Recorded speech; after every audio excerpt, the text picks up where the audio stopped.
Well, can you state whether or not this lawsuit specifically alleges in this civil case that this defendant caused the death of Michelle Young? In paragraph 6. Correct. There is an alleged paragraph 6, again reading verbatim from the record. In the early morning hours of November 3rd, 2006, Jason Young brutally murdered Michelle Young at their residence. And was a judgment entered as a result of that hearing that was held on December the 5th of 2008? There was a judgment entered, yes. Have you had an opportunity to review that judgment? I have. It is part of the official court file. And signed by the Superior Court judge, a judgment declaring within the civil statute this defendant, Jason Young, to be the slayer, that is, that he unlawfully killed Michelle Marie Fisher Young, within the definition of slayer in the civil law. Is that correct? That is correct. And then it goes on to recite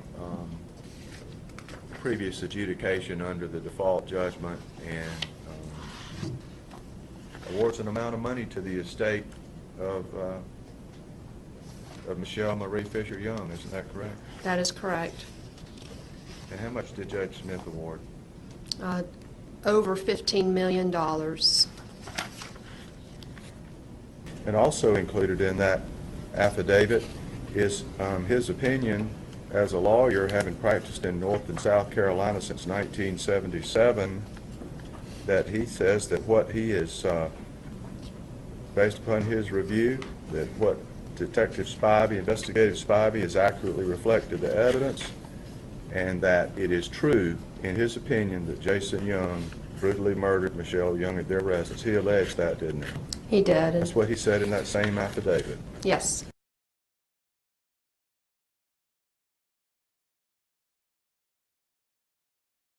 So the strategy that's adopted doesn't make any particular sense. And we see that because of the lack of research that was done.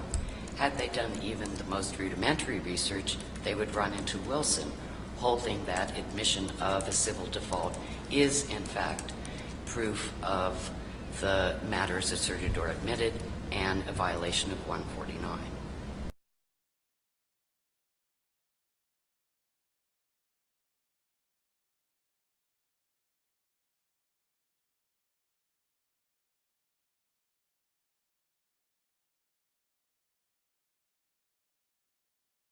Therefore, I'm going to start with the deficiency, which is that Brian Collins and Mike Klinkesum are both excellent lawyers, and they work very hard in this case, but their failure to do legal research, failure to file motions in limine, and failure to object properly both to the wrongful death and the Slayer Declaration and the child custody complaint was below an objective standard of reasonable performance, and it was deficient.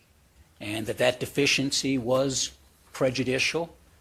And I'll address specifically 149, but as far as the issue of the evidence at trial, I think we know it's prejudicial because we already had a test case. We had the first trial, 8 people voted not guilty, 4 people voted guilty, and the only substantive evidence of viewing the record that changed in the second trial was the wrongful death Slayer evidence and the child custody complaint. And the verdict went from 8-4 to 12-0. And had they performed reasonably, this evidence would have been kept out or limited, and the jury verdict, I think there's a reasonable probability it would have been different. There's no excuse for not conducting legal research.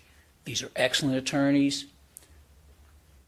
but they messed up here. They didn't do legal research. They didn't research this issue, and Mr. Zezatarsky was quite right. That's the first thing any attorney would do when confronted with evidence that I think is inadmissible and I know is prejudicial. I need to research it, and they didn't bother to do that. And it's something they could have found this quite quickly. They didn't file any pretrial motions.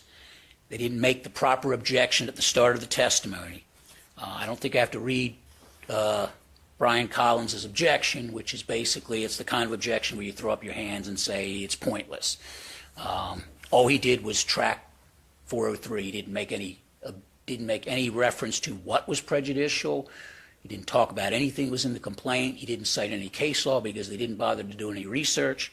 None of that was cited. He didn't request a voir dire of the witness to conform with the judge's instruction, and they failed to make proper objections during the testimony. Now, some of these were brought out on page 5063, allegation that Jason Young brutally murdered his wife, no objection. Page 5064, the Slayer Statute is an instrument under state law that basically provides that when someone is determined either in a civil action or a criminal action to have caused the death of another individual, the Slayer Statute is put in place. It was brought out that Judge Stevens reviewed evidence that was in front of that jury in a criminal trial, and after viewing that evidence, he made a determination that Mr. Young unlawfully and willfully caused the death of his wife and that he was the slayer. Now, no objection was made to that, or just a general objection. There is a statute in place, 15A 1222, that says a judge may not express during any stage of the trial any opinion in the presence of the jury on any question of fact. And there was no objection to that made under that law or 1149 by these attorneys. There was testimony, there was no objection made under the constitutional grounds. There was no objection made other than a general objection. And I would further suggest that looking at Judge Stevens' initial order, if we assume that his initial order would have been okay under 1149, which is basically that this defendant, who was the primary beneficiary of $4 million of insurance, gave up that claim to the estate by his disqualified himself, is the words that Judge Stevens used. Judge Stevens didn't say anything about Slayer in this, anything about a witness saying he killed him. That was his narrow ruling, which the prosecution says they didn't argue it at the time, at least at this time of the hearing, but they say that it was going to be used to impeach Mr. Young, to say that, hey, he disqualified himself from $4 million because he didn't want to give any testimony at an early time. He wanted to save it back for the criminal case that he thought was coming down the road.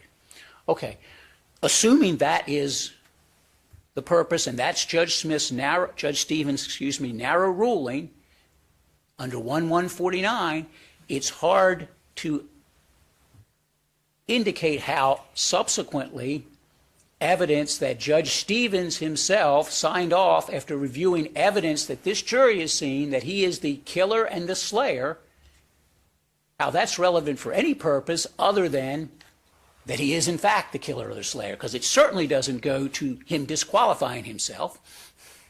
That would be the fact that he failed to respond to this allegation.